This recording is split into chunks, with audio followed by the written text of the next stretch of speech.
على محمد صلى الله عليه وسلم. Ya, jujur deh, bapak-bapak, ibu-ibu, saya gitu ya, dari pagi. Seberapa besar kita ingat surga? Seberapa menit dan seberapa jam kita ingat surga? Mungkin ada yang baru ingat surga itu ketika pembahasan kita sampaikan hari ini. Dan itulah yang akhirnya menjadikan kita paham. Kata surga itu terkesan simpel, tapi ternyata memang berpengaruh besar pada kehidupan.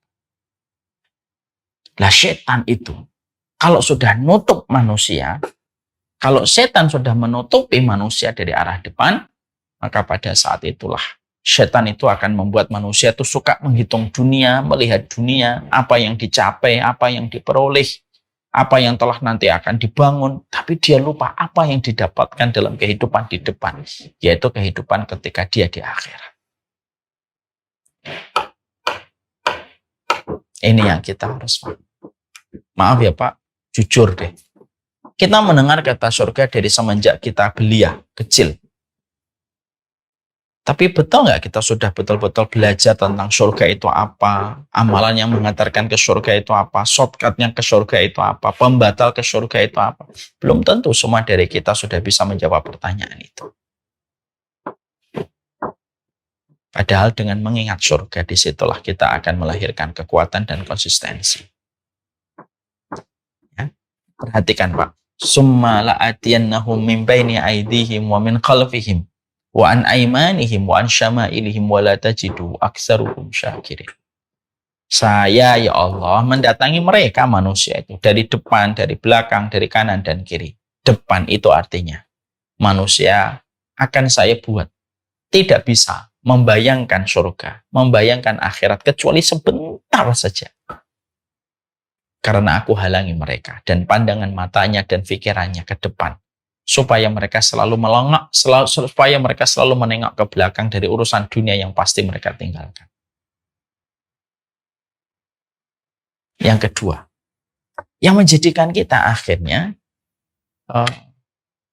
tidak mampu untuk menghidupkan surga itu apa? Kebodohan kita. Oh bodoh, nggak pernah ngaji, nggak pernah ikut kajian, lalu menempatkan kajian hanya sebatas di bulan Ramadan, dan menempatkan kajian hanya sebatas seremonial acara. Ya semakin bodoh ya semakin kita tidak tahu tentang surga. Lah kalau orang sudah bodoh, ya berbagai macam nasihat pun tidak akan bermanfaat bagi mereka yang sudah memiliki karakter basicnya itu adalah kebodohan. Makanya bodoh itu musibah. Bodoh itu musibah, karena kalau kita bodoh tentang surga, bagaimana kita bisa memotivasi diri kita dalam ketaatan kalau surga aja kita bodoh darinya? Ya akhirnya semua itu akhirnya dianggap bahwasanya surga itu ya di dunia. Semua itu ada surga di dunia. Itu yang menjadikan akhirnya kebodohan itu menjadi salah satu penyakit, komplikasi.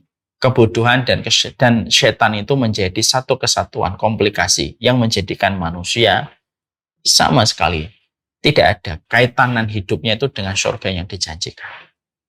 Terkadang yang lebih parah sudah bodoh mengomentari orang yang baik dan taat kadang-kadang dengan komentar-komentar yang menyakitkan. Dalam mereka itu pemegang kunci surga. Lalu terkadang ada yang suka mereka itu bercandanya sudah berlebihan gitu mengatakan, "Alah kalau surga itu diisi orang-orang semacam kamu, lebih baik saya di neraka aja daripada saya di surga sama orang-orang semacam kalian." Dia mengolok-olok orang yang taat.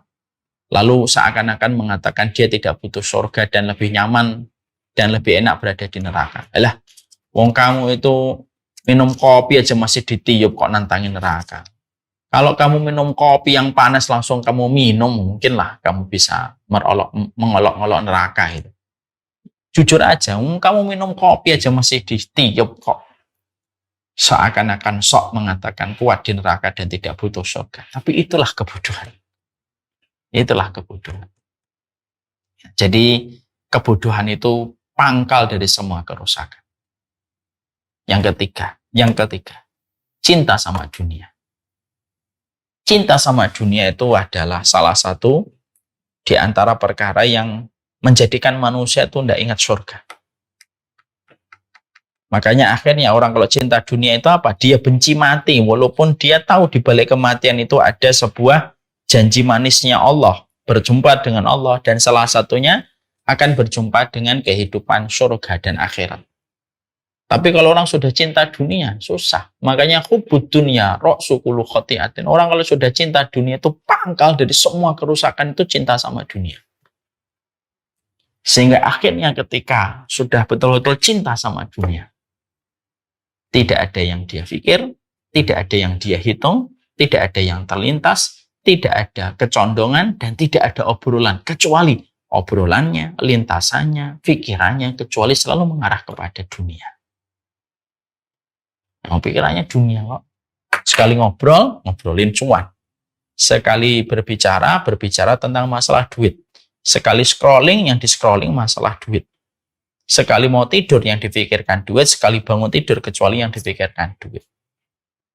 Makanya betul kata Rasulullah, hubbud dunya ra'su kulli khati'atin. Cinta sama dunia itu pangkal dari semua kerusakan.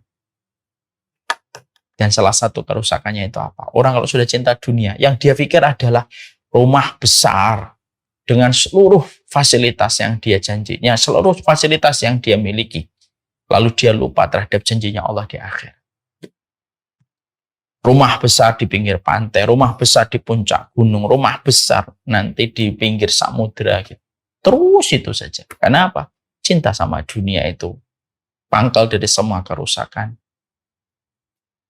Dan itulah yang memadamkan ingatan indah kita tentang surga. Yang keempat, yaitu adalah banyak keinginan duniawi. Orang itu kalau sudah dalam kondisi cinta sama duniawi, keinginannya banyak. Maaf ya, Bapak dan Ibu. Salah satu di antara contoh kerusakan di dunia itu apa? Orang yang banyak keinginan. Dia menjadi orang yang panjang angan-angan. Ya. Orang itu kalau banyak keinginan, panjang angan-angan. Dia maunya ini, nanti maunya begini, namanya begini. Padahal kematian itu sudah membayanginya. Kematian itu sudah membayanginya. Dan akhirnya apa yang terjadi? Yang terjadi adalah akhirnya dia mendapatkan kerusakan demi kerusakan di dalam kehidupan. Dan akhirnya tidak ada surga yang hidup di pikirannya. Akhirnya ketika punya istri, tidak ingin menunjukkan istrinya ke surga. Kalau punya anak, hanya ingin menjadikan anaknya itu bisa mendatangkan profit nanti untuk dia ketika di masa tua. Kalau dia mencari aktivitas, semuanya yang berakhir dengan, yang selalu ada kaitannya dengan cuan dan profit. Selebihnya dia tidak ada. Kenapa? Untuk menutupi keinginan yang tidak ada habisnya bagi dirinya. Nah, inilah yang menjadikan kita harus waspada terhadap 4. Setan, bodoh. Dunia itu penting, tapi cinta dunia itu rusak. Banyak keinginan duniawi. Punya keinginan itu boleh, tapi diperbudak oleh keinginan itu adalah batil dan rusak. Inilah yang menjadikan kita akhirnya paham. Ini merupakan mukadimah pembicaraan kita tentang surga. Kalau Allah takdirkan kita mungkin berjumpa lagi gitu, kita teruskan pembicaraan tentang surga. Karena apa? Sekali lagi, surga itu bukan hanya perkataan guru kita di waktu SD. Nah, nanti kalau kamu di surga banyak permen dan banyak mainan. Surga itu bukan hanya sebuah tempat yang dikatakan oleh ibu dan bapak kita ketika kita masih belia. Tapi surga itu adalah sebuah kekuatan. Siapapun yang mereka mampu berinteraksi dengan kata surga dengan kejujuran dan benar, tidaklah orang solih kecuali di dalam pikirannya adalah selalu mengingat surganya Allah dan rahmatnya Allah. Melihat surga setiap kita memandang istri kita, melihat surga ketika mendidik anak kita, melihat surga ketika kita mendengar panggilan adzan, melihat surga ketika ada uang berseliweran di sekitar kita supaya kita tergerak untuk hanya mengambil yang halal. Ada surga dalam kehidupan, dan siapapun yang mampu menghidupkan surga pada kehidupan, dia kalaupun jadi presiden yang lurus. Kalau dia menjadi menteri yang hanif. Kalau dia menjadi seorang suami yang terus berkomitmen mengajak istrinya kepada surga. Karena surga itu membangun kekuatan dan mengingat neraka itu membangun kesadaran kita.